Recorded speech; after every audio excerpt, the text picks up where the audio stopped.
Assalamu alaikum, Meriem. How are you? Alaikum assalam, Salmah. Alhamdulillah. Just want to give you guys behind the scenes. You guys don't know how difficult it is for us to coordinate a 20-minute conversation to record these podcasts. 100%. Just to coordinate between getting our kids settled and being in the headspace. Yeah, when one takes a nap, like if her Mhm. child finally took a nap, then mine would decide to wake up at that time.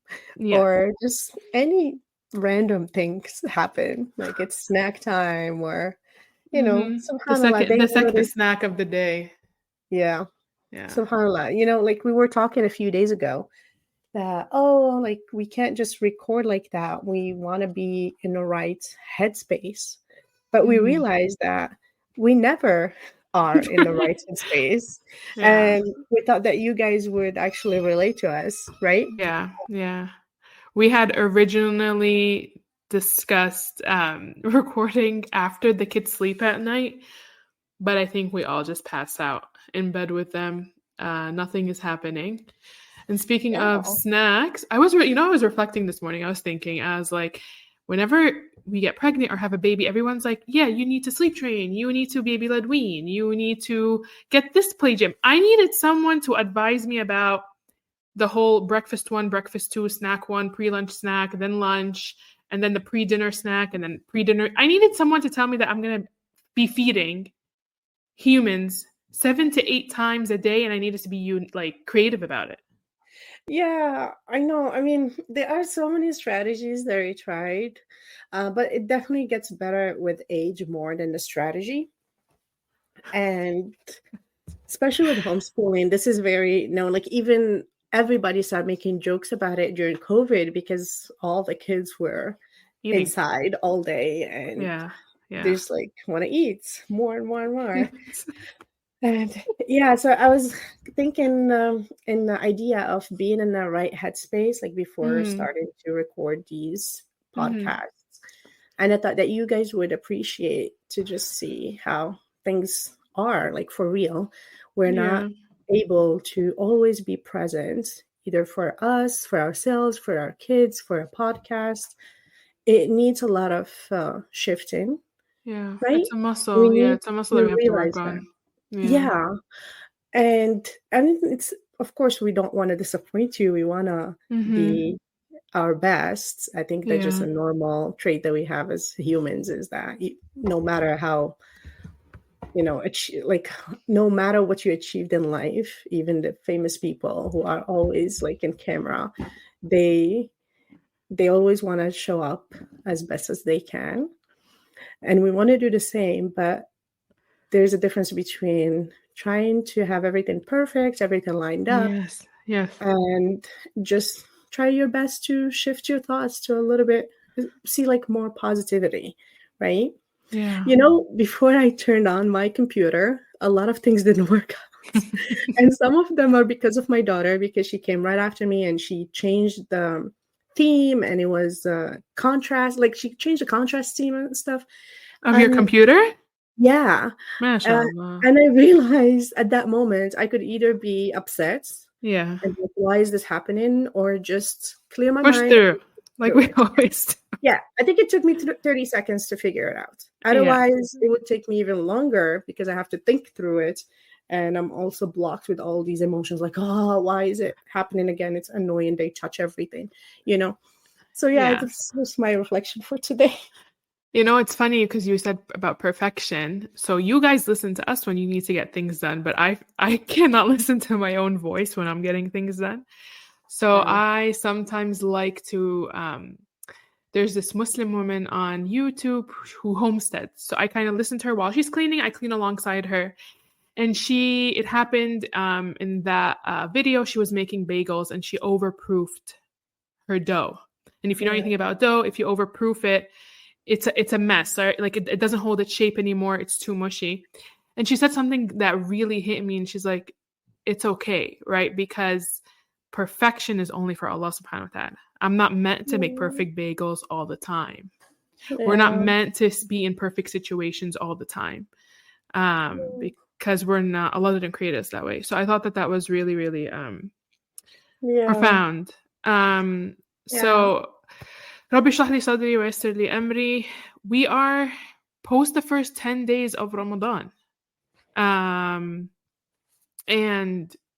my 1-year-old got tonsillitis 5 days into Ramadan.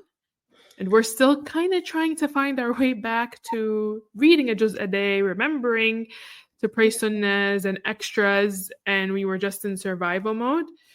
And subhanAllah, it just keeps popping up on my feed on social media. The hadith of the Prophet ﷺ, when a woman went up to him and said, like, you know, it's not fair that men take all the ajr for going to jihad and fighting, and we just stay back. And the Prophet ﷺ responded to her and said, everything you do in your home, you keep doing what you're doing, and it equals what these men are doing. And it made me think, like, we really, really try to undermine our struggle as women of the day-to-day, of the cleaning and the homemaking, the cooking, the taking care of your children, the worshiping Allah around your children. But it was literally prescribed in our deen that this is a struggle. We don't have to sugarcoat it. We don't have to say, I don't want it to be a struggle. You know, it's a blessing. It is a blessing. Blessings could be hard. Not all blessing. Relaxation is not for the dunya. Yeah. And so I like that. You're right. Blessings can be hard because we usually associate blessings with easiness, comfort, easiness and roses and everything's perfect. But again, it's not for Jannah. It's for Jannah. It's not for dunya. Exactly. And then like subhanAllah, another video popped up that talked about the Prophet ﷺ as well, about Taraweeh and how he would go to Taraweeh at night 1, and then he would go night 2, and then he would go night 3, and then he would stop and take a break.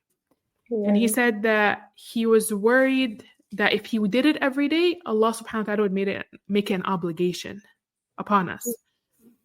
And subhanAllah, Allah knows our capabilities. I don't know why we try to paint this picture that we try to achieve of being these achieving perfect beings, when for 5 days I held my 1-year-old. Well, like, I got sciatica from holding my 1-year-old for 5 days. And I felt like I fell off the track and all of these things, where Allah put me in this makana. He put me in this space to take care of him and comfort him. But a lot of these expectations sometimes made me very resentful. That's the thing. I mean, you're right. Everything you said, mashallah, you said it in a very beautiful way.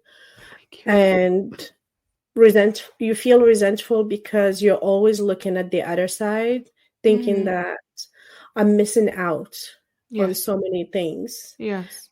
And that's a mechanism of coping with the discomfort of holding your child that's fussy and you're hurt physically and you're exhausted. So if it was related to a child or not, like even if you were exhausted with something else, you will still feel resentful because you're like, I wish I'm in the other side. Everything seems greener if this wasn't happening. Yeah.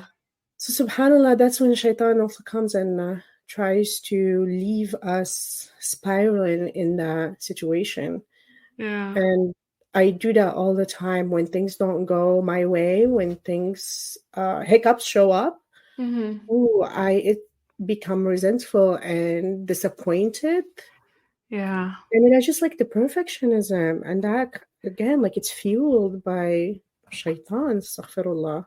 And we're always trying to. So I think someone told us that doing things perfectly is good. I think growing up, I wasn't taught about ihsan as much, but I was just doing things perfect or great. Yeah. And in my mind, ihsan is such a big deal. And I think people really confuse ihsan with perfection, because ihsan is having excellence in what you're capable of doing. Yeah. Based on the parameters that Allah has set. Not this perfection according to who? Like, who's gonna set the standard of perfection? Yeah, subhanallah. You know, there's one quote that I like, a question that I heard before Mm, on social media, mm, and it stuck with me for years. It was like, mm, if you were not gonna mess it up, if no one would be mad at you, what would you do? And sometimes mm. that just reminds me of, if I'm not able to do this thing, is Allah going to be mad at me, or He's going to be Yeah. understanding? He knows my situation, If I really wanted to pray the sunnah, or like pray on time, and I tried and something happened, is Allah going to be mad at me, or I'm just disappointed at myself for Yes. not working even harder or something? Like, I feel like Yeah. it always comes to you in your own way, in a unique way that matches your weakness. And so if you're Mm, trying to do things beautifully, he'll find a loophole when it comes to get you and deviate you from that, and actually make it yeah. yourself and perfectionism. Does that make sense? Yes, it's a slippery slope, because once you start thinking that way and you feel like, okay, then shaitan takes you down the road of, why should you even start? You're never gonna do it correctly, Yeah. right? Yeah, my So friend said, I think said Bajor said that. It's mm, like, Shaitan has a PhD in this stuff. He knows what yeah. he's doing. Astaghfirullah. May Allah protect us and keep us on a straight path and make it I easy on mean, us. so yeah, so Alhamdulillah. that's pretty much been my Ramadan, of just snuggling the May little Allah make man. it maghfirah lidunub, a means of I mean, forgiveness. Ya I Rabbi. mean, and I saw recently, like, something, I don't know, it clicked in my head. I saw a family picture on social media. I should be off social media. I don't know why, but Yeah. it sparks ideas, right? I saw a family picture of a Muslim family, a mom, three boys, mashallah, and her husband. And for the first time, I did not I did not notice the family as much as I noticed the mom. And like I almost felt like the roots from the mom, right, were penetrating through her kids. See, this is what I mean when I say Salma always finds beauty in everything she does. MashaAllah, like your imagination, your Waldorfy side is coming up. No, it really made me feel like the health of a family Yeah. radiates through the mom, the Yeah, we wife, are the the glue. woman. We Yeah. literally are. We are the vibes. And Yeah. if our vibes are unhealthy, and the whole Mhm. family's vibes are questionable, Yeah, if right? we're not confident, if we don't think that we're worthy, Mhm. whatever we do is important, it shows up, and Yeah. we end up being resentful and like distracted. I think Mhm. most of the moms now that I talk to, especially in coaching, Mhm. most of the problem that come up have to do with just being distracted, Mm. not believing in ourselves that we can do Yeah. things. So, Yeah. yes, parenting is difficult, it's uncomfortable. So, what we do is try to distract ourselves with things. And it could Yeah. be scrolling, doom Mhm. scrolling, or it Mhm. could be just aspirations. Like, Yeah. you're trying to figure out a healthy a healthy recipe to make a regular cake, instead of I can't Yeah. find my words, but anyway, like Mhm. a healthy substitute of something, and Mhm. you'll grab your phone and you'll start looking it up, and then you're Yes, sucked and one up in thing that. takes you down. Yeah. Yeah, Mhm. and then your child's asking just a question, but you Mhm. didn't answer, it's been asking for 5 minutes, and things just heat up, and you're like, I'm exhausted, I can't do this, I'm tired. Yeah. But a lot of it just comes from us being distracted, because we're not facing the reality of our worth. We're not believing in ourselves. We're not Mhm. not motivating. We're not giving pep talks to ourselves. Yeah. Like, you're, mashallah, look how much you did. Look, you're caring for your kids. You're getting good deeds for this. Mhm. Alhamdulillah, you got to pray. Alhamdulillah, you woke up today. Alhamdulillah, your Yeah. kids are the way they It's are. never enough. Yeah, We always want more, but we yeah. never actually sit, like, we're reading Ramadan reflections now in our Ramadan boot camp group, and she talks about gratitude in the book, and we don't really realize she's like, if you sit and count your blessings, you won't be able to. There's too much.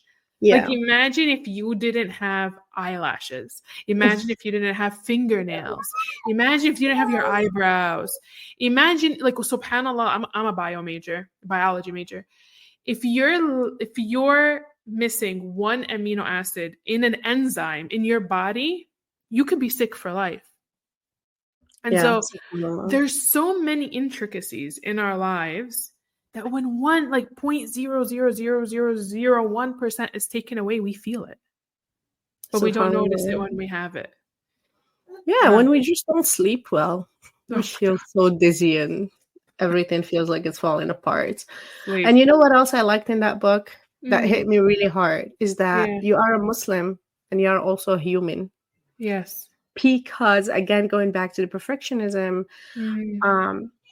being a Muslim, like, oh no, I'm a Muslimah. I need to be doing this certain way. I need to like hold all these high standards and all of that.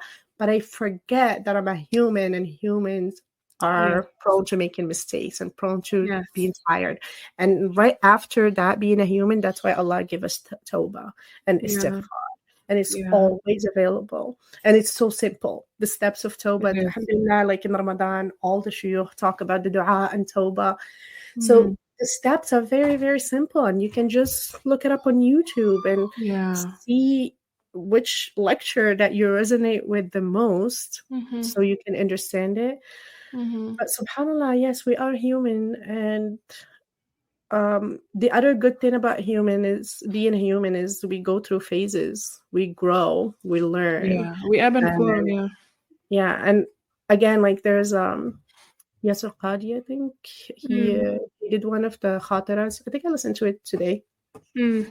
And he was giving the examples of all the prophets that needed to make dua. I mean, everybody did, but the ones that were recorded after a calamity. And the way Allah described it in the Quran was after like the prophets called, istajabna, wanada and wastajabna, right? So it was always a call, and then there was the dua came true. So alhamdulillah, I think all of these reminders help me. Sometimes I do. Do you get tired from, not tired, do you get what's the word, overwhelmed with the amount of lectures that are popping up in the news shows on YouTube?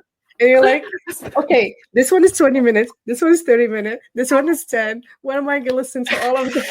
Okay, so as I have ADHD, so as someone with ADHD, I kind of zone out when I'm listening to something. So I can't, like, unless I'm sitting down and like squeezing my brain, I struggle. I'm more of a reader. I need to read. Okay. For something to do it. So there are tons of lectures, and I try to start at least the Yaqeen Institute one because it's visual, so I can keep up.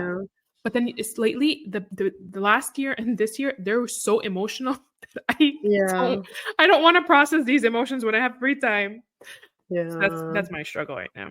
That's a very good point, because processing emotions is mentally it's mentally exhausting. And also it holds us accountable, because once you know a certain truth, now you know it. Now you know that you're accountable for it. So sometimes I avoid journaling, or I avoid thinking about something or reflecting on something because I know it's so uncomfortable. But you know, like, again, as tired moms, trying to sit with how you feel after a long, like, sometimes you can only really do it once they sleep, right? Because you're going to be interrupted. I was reading the Ramadan Reflections book, and then there was an extra there was a chapter about love and how Allah loves us. And it was so profound. I wanted to sit with it, and I closed my eyes, and then, Mama, what can I eat next? I didn't read it yet. So I put a bookmark, so I can go back to it and reread it and feel it. And it's been sitting since. I think you got a good point too. Reminded me of something. Well, I know you do have younger kids than mine. I mean, I do have, because I do have the two older than yours. Mm. I'm more able to get my alone time because they keep Mm-hmm. each other company. Company, So yeah. my eldest supervises them. Mm. So I do get alone time or nap time. Mm-hmm. But even I used to go for drives every Mm. Friday. SubhanAllah, something about That's when Friday, that's when I think the most as well, is yeah, through drives. driving, right? And Yeah. between Asr and Maghrib on Friday, we know the dua Mm. is accepted a certain time. Mm-hmm. So it Mm. was motivating for me to just make it like my date by myself. And it Yeah. was I very, like very that. helpful, especially the sunsets here in Texas. I love them so It's much. beautiful, the cotton So, candy skies here. Yeah. yeah. So doing something like that is very helpful. Also, sometimes I'll just grab my phone and record a voice note or voice to Mm. text to myself to Mm. let all the talking and all the Meriem, ideas I that's a have. good idea. Send Yeah, yourself a message for later. yeah. There's also future me letters. Do you know about them? Did I tell you about No. them before? No. So you can write yourself a letter to come to you in your email box in the future, any future you want, years or months or the next day. And it's so cool. I've been doing them for like at least 10 years, maybe even more. Mm. And it's so nice to see what I wanted to do before, what I'm doing now. And it reminds me of intention and having clarity and like how you want to be as a person. You know, you Yeah. always, as we talked about the previous episodes, is that you are a servant of Allah first. Yeah. And what helps me is instead of just saying, oh, I need to make a list of all the ibadah that I need to do. Yeah. Instead, I like to focus on what kind of person I want to be. I want Yes. to be this person who prioritizes Salah, who looks forward to Salah and gets nurtured from it, not just doing it because it has to be done, even though, of course, there are moments like that. But the ultimate goal, what I'm looking forward to, is the feeling that I have when I imagine myself being at a certain level of Yes. man and a certain, and like if you see any sales strategy, they always play Mm. on our emotions. You Yeah. buy something or you go visit somewhere because of the emotions that made you feel. Mm. So I think this is a very important step I want to share with you guys. If you find yourself always planning and putting to-do lists of the things that you should be doing, Mm. maybe you can focus on the feeling and visualizing to get some Yes. clarity on how you want to be, how you want your family to look like. I do this Mm. exercise with my homeschooling courses too, because you imagine your family, how it is, how it's interacting with each other. And then you Mm. start working on those little things and dua, of Yeah. course. Yeah. It's actually one of the okay, one of the Waldorf videos I was listening to. She tells you to draw a picture of a plant that symbolizes your family to help you visualize, is it bright, is it radiant, how deep are the roots and stuff like that. So again, for visual people, Yeah. That's for visual, beautiful. yeah, so for visual, so some of us are visual, some of us have ADHD, so sometimes you can't even keep up with yourself. I urge you and myself to sit down. Okay, don't sit down because we cannot.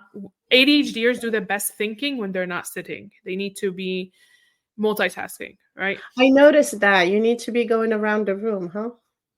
No, I don't. Okay.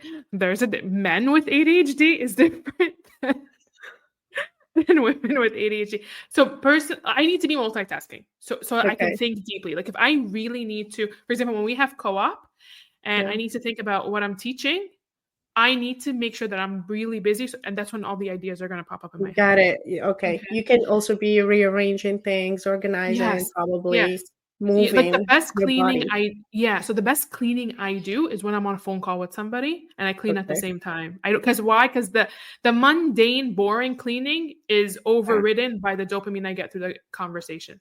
Okay. So this is a message to all the parents when your child does not want to do the curriculum, the homework, whatever you're doing with them. They're Let them move. understimulated. Let them Yeah. move while they're doing it. They don't need to sit down to do the thing. No. They can climb a tree and write on it. And Let them, form versus function. If you need them to write, who said they have to write with pen and paper? They can write in the mud. They can write in the sand. They yeah, can so write it depends on the outside. goal that you have. If it's spelling, Mhm. we're working on spelling. It doesn't have to be Mhm. working on spelling and penmanship at the same time. It could be Exactly. just a game. Every time you jump, they Exactly. can say a word like the spelling bee, for example. Mhm. Yeah, so it's So I don't awesome know how how we our got there. conversation I goes don't know how from we one got thing there. to another. No, but what I was trying to get to is know yourself. Okay.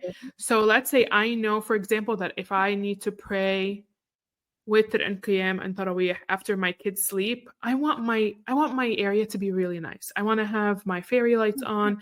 I maybe want to have a candle. I want to have a warm drink. And I know if it's messy, I won't be able to have that zen, right, vibe that I'm going for. So I know, for example, before Ramadan, I need to declutter. I need to throw everything out. Everything needs to have a home. If you have ADHD, everything needs to have a home. If it doesn't have a home, you need to get rid of it because Yeah, your physical space will cause mental clutter. It's yeah. scientifically proven. Again, I don't know how I got there, but Well, I'm sure it's beneficial because so far all of my friends have ADHD. I still didn't meet anyone who doesn't. So please, if you don't have ADHD, send me a message. Let's become friends. But I agree. I mean, even I don't have it, but I do resonate and I do work better when things have their homes, especially when I'm very busy. Like yes. throughout the years of being a mom, whenever I had busy seasons, like being in college or Yeah. working, whatever, I Mhm. always had to take like 2 weeks to declutter everything and the floor empty and all that to simplify the house.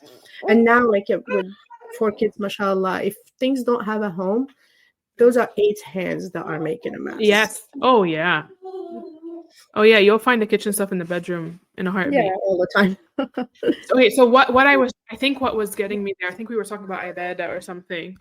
Make it Yeah. work for you, right? Like if you are a visual someone who seeks stimulation, right?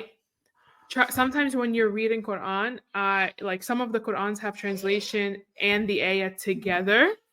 And sometimes it's stimulating enough for me to read them both at the same time. And it helps me Interesting. connect better because I'm getting the translation and the Arabic at the same time. Some brains, that's how they need to function. So get to know yourself. Interesting. Yeah, get to know yourself. See what you need to do. So like a lot of the books that I read, they need to be emotion based so that they can relate to me because a lot of the facts based, I zone out. Mm-hmm. So know what talks to you. Or body doubling, right? No, no.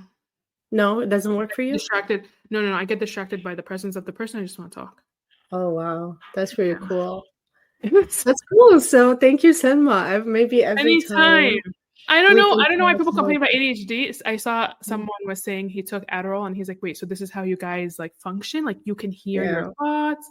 And he's like, sorry, this is kind of boring because we can hear 700 things at the Yeah, same and whenever I am under stress and my head is racing, I'm like, this can't be. Is this how you guys are all the time? all It the is so time. much. Yeah, it is too much. SubhanAllah. Well, Yeah. alhamdulillah for all the blessings that Alhamdulillah. we have. Alhamdulillah Alhamdulillah. for being able to share our ideas and thoughts Yeah. with you guys. Thank you so much for the feedback that you gave us and for tuning I in. just wanted to add, sorry, one thing before we close out. Yes. I know there's been a lot of current events over the past few days to a week that may be causing a lot of heavy hearts and a lot of stress. Knowing our demographic, knowing our immigrant population, and knowing everything that's happening here at home, like here in this country and all over the world to our brothers and sisters, please feel free to reach out. Don't feel lonely. A lot of us are going through trials when it comes to the current events that are happening right now. I mean, we are all following. Yeah. This is not something to put on a back burner. It does affect your day to day as a mom and as a servant of Allah. we can connect to each other, and with each other we can connect to the Quran and the words of Allah to help get us through this. This is not easy, right? So I just want to put that out there. Yeah. Some of us have been feeling some of us have been feeling it this week with everything happening. Yeah. And Allah does test us with fear. Yeah. But we don't have to do it alone. Yeah. That's the thing. Like, you will find people to relate to you more than you'd expect. Yeah. So please reach out. Yeah, you guys are not reaching out enough. I need more like deep conversations after what we say. Yeah. Yeah, of course. Jazakallah khairan, Salmah. Thank you, everybody, for listening. Ramadan Kareem. Assalamu alaikum.